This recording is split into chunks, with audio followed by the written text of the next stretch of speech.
How do you compete in a multiple offer situation when you need financing?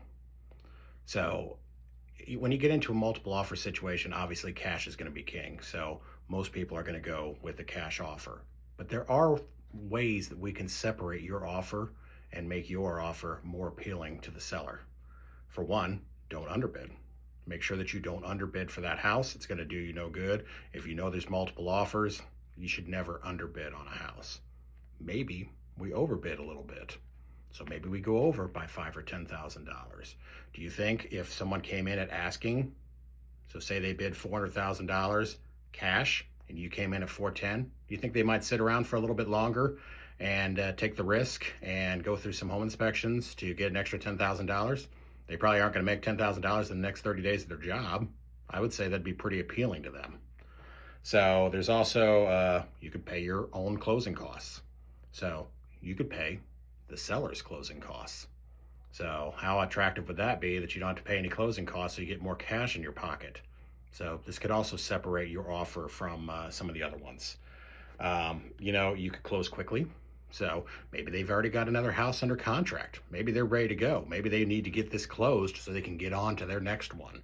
Sometimes if you build a new build house and that house is done, that builder will give you a certain time frame, maybe 30 days or something, that you have to get your house sold and you have to be ready to move into that, or else they're going to put it back on the market and they're going to sell it to somebody else.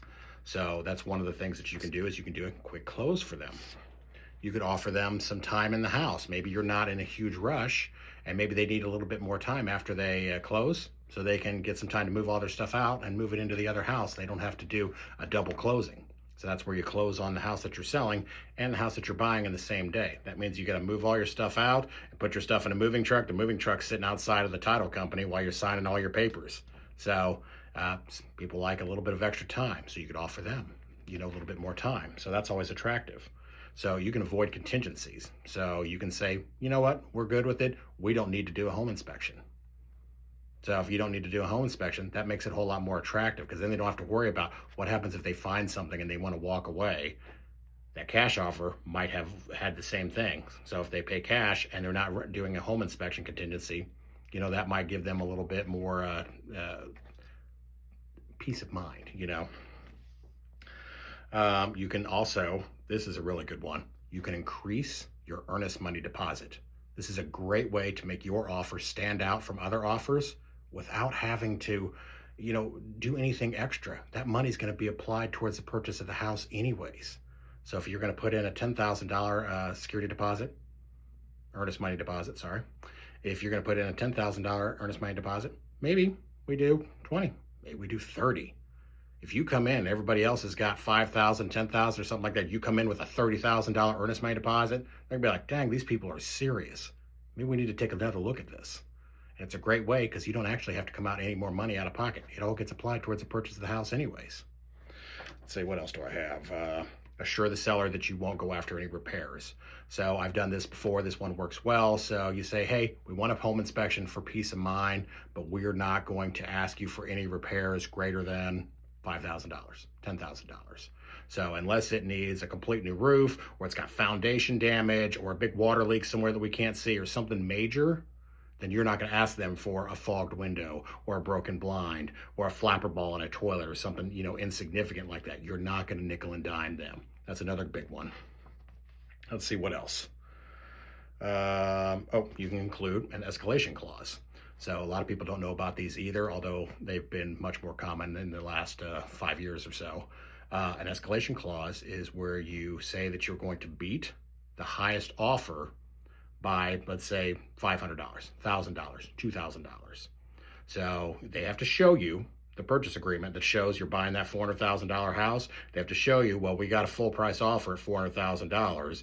And you say, okay, well, our escalation clause says that we'll pay an extra $2,000. So we'll give you $402,000. So it keeps you from grossly overpaying for the house, but it also allows you to stand heads and tails above any other offers that are out there. It's another good one. And you can combine any of these. So sometimes you can do multiple ones. So let's see, what else do we have? You can be a little unconventional. So one time we had a client that bid just $10 over. So say that the asking price for the house was 400,000. They got 4 different offers. 3 of the offers were for 400,000. They put in an offer at 410,000. The client thought it was funny, accepted their offer because they just thought it was comical that they only went $10 over. But it won them the deal. So there's lots of little things that you can do like that that make your offer stand out from the rest.